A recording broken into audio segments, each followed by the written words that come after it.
Installing security updates and automating your security updates is an extremely good idea for security, as we've already discussed, but it is not necessarily compatible with your privacy and anonymity. This is especially true with Microsoft and Apple and other operating systems where there is a money trail back to the operating system purchaser.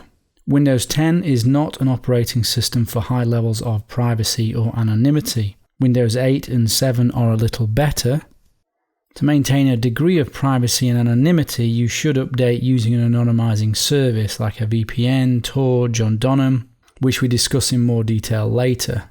This way, when you're doing updates, it doesn't tie you to a physical location or an IP address. Also, you need to consider the fact that updates can be malicious. For example, the iOS update mechanism is device specific. So if Apple was forced or chose to, could send a malicious update to a specific user. How all the individual update mechanisms work per OS, I don't know.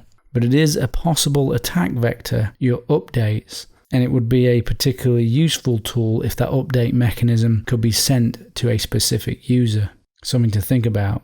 You are safer when using free or open source operating systems that have no money trail back to you, as they have no understanding of who the operating system user is. Security updates are very important, but just be aware of the potential privacy and anonymity concerns when installing those updates.